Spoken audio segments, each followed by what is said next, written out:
Hello everyone. मैं मिथुन सिंह स्वागत करता हूं आप सभी का। आशा करता हूं आप सभी बहुत अच्छे होंगे। आर्मी पब्लिक स्कूल की अगर आप तैयारी कर रहे हो तो आपको पता होगा कि सेक्शन बी में जहां पे पेडागोजी की बात की गई है, और पेडागोजी में देखिए दो चार टॉपिक हैं जो बहुत ही इंपॉर्टेंट हैं। बात करें आरटी एक्ट, देखिए आरटीई एक्ट 2009 ये बहुत ही इंपॉर्टेंट है, राइट टू एजुकेशन। इसके अलावा एनसीएफ और new education policy, inclusive education, हर टॉपिक पे 3 से 4 वीडियो मैं रोज अब बनाकर डाल दूंगा ताकि आपको सारी इन्फॉर्मेशन जो है मिल पाए। और एक हम लोग जो है मैराथन भी करेंगे एग्जाम से 2-3 दिन पहले, जिसमें 100-200 क्वेश्चन को हम लोग करा देंगे ताकि आपका कोई भी डाउट ना रहे। तो चलिए शुरू करते हैं आज की क्लास को। देखिए बीच में डिस्टर्बेंस ना हो, इससे पहले ही मैं थोड़ा सा ऐड कर देता हूं। देखिए जिनको मेरे हैंड रिटन नोट्स चाहिए होंगे आर्मी पब्लिक स्कूल के, तो 499 में आप इसे एक्वायर कर सकते हो। यहाँ से मेरी ईमेल आईडी देख लो, yourmithunsingh@gmail.com पे आप मुझे मेल कर सकते हो। इंस्टा पे हो then do follow me @imithunsingh। आप लोग जिन्होंने बहुत दिनों से एग्जाम की तैयारी कर रखी है, आर्मी स्कूल के बारे में आपको आइडिया है, तो आपको नोट्स लेने की जरूरत नहीं है। जिनके पास कुछ भी नहीं है पढ़ने के लिए, आखिरी समय में नोट्स आप ले सकते हो, आप आइडिया बना सकते हो। और one more thing, previous year question paper आपको 100 रुपीज में प्रोवाइड कर दिया जाएगा। यहाँ से ईमेल आईडी और इंस्टा आईडी आपको दिख रही होगी। तो चलिए, और मैं आपको बता दूं, मैंने since 3 times army school qualify किया और इस टाइम भी भर रहा हूं अपने आप को परखने के लिए, अपना मूल्यांकन करने के लिए। तो ठीक है, अब चलते हैं सीधे क्लासेस की ओर। ठीक है, सारी बातें हो गई।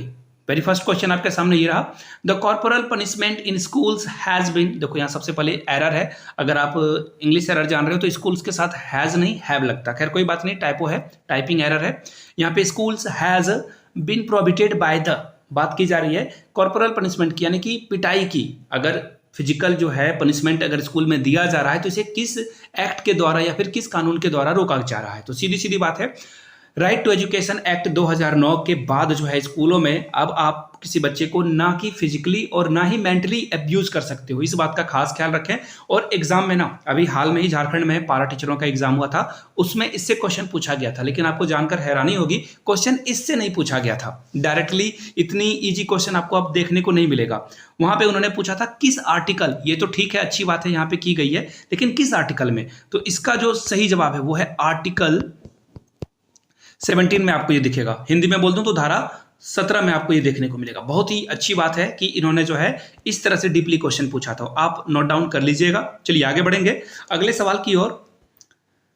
अकॉर्डिंग टू एनसीएफ 2005, एनसीएफ 2005 यानी कि नेशनल करिकुलम फ्रेमवर्क के अकॉर्डिंग सबसे इंपॉर्टेंट क्या है। अच्छी बात है। वेरी फर्स्ट क्वेश्चन को अगर आप पढ़ोगे तो यहाँ पे लिखा गया है कि बच्चों को एक मौका, टीचर को एक मौका मिलता है बच्चों को डांटने का। स्कॉल्ड करने का मतलब होता है डांटना, नहीं, ये तो ऐसा कुछ नहीं होता है, इसे आप इनकरेक्ट कर दोगे। Provide on inside into the children's thinking and help to identify the solution. आप जो है बच्चों को एक माहौल देते हो, वातावरण देते हो, ऐसी सूझबूझ देते हो कि वो खुद से जो है चीज़ों को ठीक कर पाए और सॉल्यूशन को समझ पाए, उसे आइडेंटिफाई कर पाए, पहचान कर पाए। दैट्स वेरी गुड, अच्छी बात है। अगर इससे भी अच्छा ऑप्शन आपको दिखता है, देखिए चारों ऑप्शंस को पढ़ना बहुत इंपॉर्टेंट है पेडागोजी में, याद रखिएगा। 2 से 3 आंसर भी करेक्ट होते हैं, लेकिन सबसे जो मोस्ट करेक्ट आंसर होता है उसे आपको पिक करना होता है। तो पहला आंसर तो रॉन्ग हो गया, बट दूसरा सही है। तीसरे की ओर बढ़ते हैं। Provide space for the removing some children from the class. देखो जब भी बात अलग थलग करने की आए, रिमूव करने की आए, अलग ग्रुप बनाने की बात आए, समझ रहे हो मेरी बात को, क्लासिफिकेशन की बात आए, डिस्क्रिमिनेशन की बात आए, जेंडर बाइसनेस की बात आए, हमेशा आपको अलग हो जाना है। ये ऑप्शन से आप अलग कर लो अपने आप को। चौथे ऑप्शन की ओर बढ़ते हैं। Are an important tool in classifying student. देखो फिर से क्लासिफाई करने की बात की जा रही है यहाँ पे। देखो इसमें भी देखो सबसे बड़ी बात क्या है, नहीं देखो यहाँ पे फेल और पास स्टूडेंट को ये अलग अलग करेंगे, ये तो बहुत ही गलत है, ऐसा हो नहीं सकता। फर्स्ट, ये जो फोर्थ ऑप्शन है ये भी रॉन्ग, थर्ड भी रॉन्ग है, और फर्स्ट तो रॉन्ग है ही। तो सही आंसर क्या हो जाएगा, ऑप्शन नंबर 2। याद रखिएगा, मैं ऐसे हिंट आपको इसलिए दे रहा हूं, बहुत सारे ऑप्शन में आपके जो अलग अलग आंसर्स हैं वो भी सही होते हैं। I repeat. चलिए अगले क्वेश्चन की ओर हम लोग बढ़ेंगे। नेक्स्ट क्वेश्चन आपके सामने ये रहा, question number 3। The curriculum and teachers execution of it should help. देखिए यहाँ पे क्वेश्चन को थोड़ा अच्छे से समझ लेना। यहाँ पे बात की गई है करिकुलम और टीचर जो है बच्चे का कैसे हेल्प कर सकते हैं। चलिए एक एक करके हम लोग देख सकते हैं। यहाँ से देखो गुड कम्युनिकेटर बनाने की बात की जा रही है, अच्छी बात है, कोई बुरी बात नहीं है।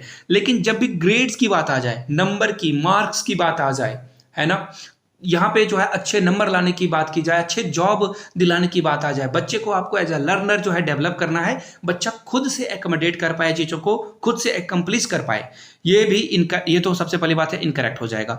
सेकंड ऑप्शन की ओर बढ़ते हैं, लर्नर्स के सेल्फ स्टीम को आप जो है बढ़ावा दोगे, दैट्स प्रीटी गुड। बच्चे के अंदर अगर कॉन्फिडेंस आएगा, सेल्फ स्टीम आएगी, तो वो चीज़ों को अच्छे से पढ़ पाएगा। देख लो, मैंने जैसा कहा आपको, दोनों ऑप्शन करेक्ट हैं। चलिए तीसरे की ओर बढ़ते हैं, the learner to become through with the curriculum. ठीक है, बच्चा जो है पाठ्यक्रम के साथ आगे बढ़ता है, लेकिन जरूरी नहीं कि जो बच्चे, जैसे सपोज कर लो जो बच्चे पढ़ाई नहीं करते हैं स्कूल में, बाहर वो दुकान पे बैठते हैं, उनकी मैथमेटिक्स देखना, क्लास के बहुत सारे बच्चों से उनकी मैथमेटिक्स फास्ट होती है, तो यहाँ पे लर्निंग बाय डूइंग की बात हो जाती है। लेकिन यहाँ पे बात की जाए कि सिर्फ करिकुलम के माध्यम से बढ़ता है, तो ये भी इनकरेक्ट है, और थर्ड वाला भी ऑप्शन इनकरेक्ट है। लेकिन सबसे अच्छा कौन सा है, यहाँ पे देखो, सेल्फ स्टीम अगर किसी के अंदर आ जाएगी तो वो अलग अलग फील्ड में बहुत अच्छा काम कर पाएगा। यहाँ पे बात हो रही है सिर्फ और सिर्फ गुड कम्युनिकेटर की, समझ रही है मेरी बात को? तो ये ऑप्शन तो करेक्ट है, बट बेस्ट ऑप्शन आपका हो जाएगा ऑप्शन नंबर 2 के साथ आपको जाना है। 3 का राइट आंसर क्या हो जाएगा? Option number 2। चलिए आगे बढ़ेंगे नेक्स्ट क्वेश्चन की ओर। According to NCF 2005 a teacher should, देखिए एनसीएफ 2005 के अकॉर्डिंग जो शिक्षक है, टीचर है, एक्चुअली टीचर नहीं, देखना एक और टर्मिनोलॉजी याद की जाती है, एनसीएफ में ना टीचर की बात नहीं की गई है, फैसिलिटेटर की बात की गई है। आप जो है फैसिलिटी प्रोवाइड करते हो लर्नर्स को, तो यहाँ पे टीचर नहीं होना चाहिए। खैर ठीक है, टीचर जो है आपको एक इनसाइड मिलता है कि टीचर मतलब पढ़ाने वाला। अब देखिए एनसीएफ 2005 के अकॉर्डिंग टीचर को क्या होना चाहिए, तो देखो, to enhance the learner's imagination, ये भी सही बात है कि बच्चा जो है इमेजिनेट कर पाए एब्स्ट्रैक्ट चीज़ों को, ठीक है, कॉन्क्रीट से जो है वो एब्स्ट्रैक्ट की ओर बढ़े, अच्छी बात है ये। Develop a learner self worth, बच्चा जो है अपने आत्ममूल्य को पहचाने, अच्छी बात है, यहाँ से आप देख सकते हो इसका ट्रांसलेशन भी। Expose the learner to at least 2 language, यानी कि जो लर्नर है उसे 2 लैंग्वेज की सिखाने की बात की जा रही है, अच्छी बात है। एनसीएफ में वैसे देखिए ट्राई लैंग्वेज की बात की गई, 3 लैंग्वेज सिखाने की बात की गई, इसके ऊपर भी क्वेश्चन आपको देखने को मिलेगा, ये भी ठीक है, ये भी सही है, ये भी सही है। तीसरा देख लेते हैं, concentrate on making learner learn the text thoroughly, देखिए जब भी बात की जाएगी पाठ को अच्छी तरह से लर्न करने की, जहां पे भी मग वाली बात आ जाएगी, सिर्फ रटने की बात आ जाएगी, वो हो जाएगा इनकरेक्ट। तो पहला ये जो लास्ट ऑप्शन है ये कट जाएगा। अब देखो सबसे करेक्ट आंसर इसका क्या होगा, सबसे करेक्ट आंसर आपका होगा जब वो इमेजिनेशन कर पाएगा ना, तो इमेजिनेशन कर पाएगा, चीज़ों को अच्छे से परख पाएगा, तो वो सेल्फ वर्थ भी पहचान लेगा और लैंग्वेज भी सीख पाएगा, 2 लैंग्वेज को इंटरकनेक्ट भी कर पाएगा, 3 लैंग्वेज को इंटरकनेक्ट भी कर पाएगा। दैट मीन्स 4 का राइट आंसर क्या हो जाएगा? Option number A. चलिए आगे बढ़ेंगे वेरी नेक्स्ट क्वेश्चन की ओर। नेक्स्ट क्वेश्चन आपके सामने ये रहा, देखिए यहाँ पे ट्रांसलेशन में थोड़ी सी एरर है, बट मैं आपको एक्सप्लेन कर दूंगा, you don't need to worry. Hindi जो है ट्राई लैंग्वेज फॉर्मूला की बात की गई है, मैंने अभी आपको बताया। ट्राई लैंग्वेज में देखिए 3 लैंग्वेज की बात की गई है। फर्स्टली जो है कोई आपका मदर टंग होगा, पहला क्या होगा? Mother tongue. सपोज कर लो कोई तमिलनाडु से है तो वो तमिल सीखेगा, अगर कोई तेलुगु से है, आई मीन आंध्रा या तेलंगाना से है तो वो तेलुगु सीखेगा, केरला से है तो मलयालम सीखेगा, या फिर बंगाल से है तो बंगाली सीखेगा, पंजाब से है पंजाबी सीखेगा, अगर completely UP, Bihar, Jharkhand, MP, Rajasthan से है तो वो हिंदी सीखेगा। तो मदर टंग की बात सबसे पहले की गई है। सेकेंडली किसकी बात की गई है? हिंदी लैंग्वेज उसे सीखना चाहिए, और अदर में जो है अगर वो हिंदी सीख लेता है तो फिर इंग्लिश लैंग्वेज की बात की गई है। जरूरी नहीं कि ये सीक्वेंस में हो, लेकिन हिंदी का जो है वो क्या है, हिंदी को जो है as a second language prefer किया गया है। किसकी बात की गई है? सेकेंड लैंग्वेज की। अब आप बोलोगे ऑप्शन में तो कहीं सेकेंड लैंग्वेज है ही नहीं, लेकिन कॉन्स्टिट्यूशन के अकॉर्डिंग हिंदी को जो है एज अ राजभाषा, ऑफिशियल लैंग्वेज जो है माना गया है, राजभाषा, राष्ट्रभाषा नहीं, आई रिपीट, राजभाषा। तो ऑप्शन 4 इसका सही जवाब हो जाएगा। लेकिन याद रखिएगा ट्राई लैंग्वेज फॉर्मूला के अकॉर्डिंग ऑप्शंस यहाँ पे जिस तरह से दिए गए हैं उसी तरह से मैं आंसर बता रहा हूँ, but second language is the best और करेक्ट आंसर। फर्स्ट लैंग्वेज हमेशा मदर टंग ही होगी। चलिए आगे बढ़ेंगे क्वेश्चन नंबर 6 की ओर। नेशनल कैरिकुलम फ्रेमवर्क एनसीएफ की बात हो रही है। Recommend science education at upper primary stage, देखिए साइंस को पढ़ाने की बात हो रही है अपर प्राइमरी यानी कि क्लास 6 to 8। क्लियर हो गई बातें? चलिए अब ऑप्शन को देख लेते हैं कि किस पे जो है वो जो है रिकमेंड कर रहा है, फोकस किस पे किया जाना चाहिए, किस पे फोकस करेगा इसमें बच्चा। यहां से अगर आप सारे ऑप्शंस को देखोगे तो देखिए सोशल जो अलग अलग डाइवर्सिटीज है बच्चे में उसे कम करने के लिए, देखिए साइंस के अकॉर्डिंग जो है आपके जो अंदर सुपरस्टिशियन है यानी कि जो अंधविश्वास फैला है उसे आप कम करते हो, तो ये ठीक है। अच्छी बात है। सेकेंड ऑप्शन को देखें, promoting human values and knowledge based the peaceful society. देखिए साइंस का ये काम नहीं है, एक्चुअली ऑप्शन तो सही है बट साइंस का ये काम नहीं है। Learning to life outside the school helping student to connect the classroom. आप जो है आउटसाइड के स्कूल से बाहर भी चीजों को सीख सकते हो और कनेक्ट भी कर सकते हो बच्चों को, ठीक है। अगला ऑप्शन देख लो, यहाँ पे जो है बच्चों को साइंस इसलिए सीखने की बात की जा रही है ताकि जो इंटरनेशनल स्टैंडर्ड है, जब भी ये वर्ड दिखे ना स्टैंडर्ड, दूर भाग जाना इससे। ग्रुप दिखे दूर भागना है आपको, डिस्क्रिमिनेशन दिखे दूर भागना है। तो सही आंसर क्या हो जाएगा? ऑप्शन नंबर थर्ड, जहां पे लर्निंग बाय डूइंग, क्लासरूम के अलावा भी आप जो है चीजों को सीख सकते हो, टेक्स्ट बुक के अलावा भी चीजों से आप जो है अलग अलग जगहों पे सीख सकते हो। 6 का जो सही आंसर होगा वो होगा ऑप्शन नंबर थर्ड। चलिए आगे बढ़ेंगे नेक्स्ट क्वेश्चन की ओर। एट विच लेवल, देखिए यहां पे किसकी बात हो रही है? Eight which level was environmental education started in NCF. बात की जा रही है कि किस लेवल पे एनवायरमेंट एजुकेशन को आप जो है स्कूल में अप्लाई करोगे। अच्छी बात है, अप्लाई करना तो जरूरी है, बट ऑप्शन देख लेते हैं। Infant education, primary education, upper primary, secondary. तो देखिए अगर बात करूं मैं ईवीएस की, तो देखना क्लास 1 से लेकर 2-3 से लेकर जो है 5 तक जो है ईवीएस ही चलता है। साइंस नाम की कोई भी बुक आपको देखने को नहीं मिलेगी। That means what? It means, इसका सही जवाब क्या हो जाएगा? बच्चों को आप प्राइमरी एजुकेशन में जो है ईवीएस को इंट्रोड्यूस कर देते हो। चलिए अगले क्वेश्चन की ओर हम लोग पढ़ते हैं। बहुत ही प्यारा क्वेश्चन, बहुत बार रिपीट होता है, खास करके स्टेट बोर्ड की अगर आप एग्जाम को दे रहे हो, चाहे वो बिहार, झारखंड, यूपी, एमपी, राजस्थान, तो देखना वहां पे ये क्वेश्चन पूछा जाता ही जाता है। आरटी एक्ट 2009 के अकॉर्डिंग जो फुल टाइम टीचर हैं, फुल टाइम हेड टीचर जो है प्रोवाइड किया जाता है 6 to 8 में, वहां पे जो है कितने बच्चे हो जाने पे ये आपको प्रोवाइड करेंगे? 80, 100, 120 या 130? तो याद रखिए अगर 100 से अधिक बच्चा है तो आपको at least, I repeat, at least 1 permanent teacher आपको यहाँ पे प्रोवाइड करना पड़ेगा ही पड़ेगा। और आप जो है अलग से 2-3 कॉन्ट्रेक्चुअल टीचर या फिर पार्ट टाइम टीचर को यहाँ पे ज्वाइन करा सकते हो। लेकिन अगर 100 से ज्यादा बच्चे की संख्या है, एक परमानेंट टीचर की आपको यहाँ पे जरूरत पड़ेगी, ठीक है। चलिए आगे बढ़ते हैं। और भी कुछ क्वेश्चन है जो कि बहुत ही इंपॉर्टेंट है। As per Right to Education Act 2009, preparation of the school development plan is the responsibility of। देखिए स्कूल के जो डेवलपमेंट प्लान है उसकी जिम्मेदारी, उसकी जो अकाउंटेबिलिटी है, रिस्पॉन्सिबिलिटी है, वो किसके ऊपर है? स्कूल के हेडमास्टर के पास या फिर हेड टीचर के पास, स्कूल मैनेजमेंट के पास, या ब्लॉक बीईओ जो कि आप यूपी में अच्छे से जानते होंगे, जो क्लस्टर रिसोर्स पर्सन है इसकी। तो देखिए जो एसएमसी है, आपने शायद अगर राजस्थान का रीट एग्जाम दिया होगा तो यहां से बहुत सारे प्रश्न बने थे।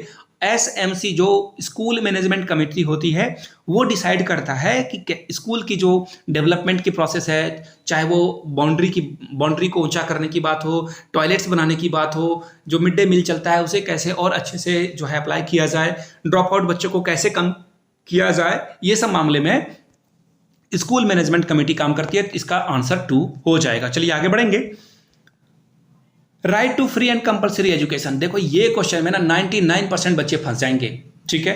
देखो यहाँ पे इस क्वेश्चन का मैं जवाब नहीं देता हूं, आप जो है खुद से एक बार पहले अच्छे से देख लो क्वेश्चन और समझ लो, ठीक है। देख लिया आपने, आंसर दे दिया, ईमानदारी से नीचे कमेंट सेक्शन में जो है आप बताना कि जो 10 का क्वेश्चन था आपका सही हुआ था तो नीचे 10 और यस लिख देना, अगर आपका जवाब नो हुआ था तो नो लिख देना। अब देखिए मैं एक्सप्लेन करता हूं इसे। क्वेश्चन क्या है? राइट और फ्री एजुकेशन की बात की जा रही है, कंपलसरी एजुकेशन की बात की जा रही है। ये जो है आर्टिकल 21A में आ चुका है आर्टिकल 25 से। अब आर्टिकल 25 क्या काम करता है? आप सारे लोगों ने, मैक्सिमम लोगों ने क्या अप्लाई किया होगा कि ये जो है 14 ईयर्स तक, या फिर 3 या 4 ऑप्शन आपने मारा होगा या फिर 2 मारा होगा, कि जो 0 से 14 ईयर्स तक के बच्चे हैं उनको फ्री एंड कंपलसरी एजुकेशन देने की बात की जाती है यहाँ पे। ठीक बात है, अच्छी बात है। 6 to 14 ईयर्स के बच्चों को फ्री एंड कंपलसरी एजुकेशन की बात की गई थी, अब इसे घटा दिया गया है। जब हम लोग न्यू एजुकेशन पॉलिसी पढ़ेंगे उसमें उसकी डिस्कशन हम लोग कर लेंगे। फिलहाल इसका राइट आंसर देखिए क्या होगा।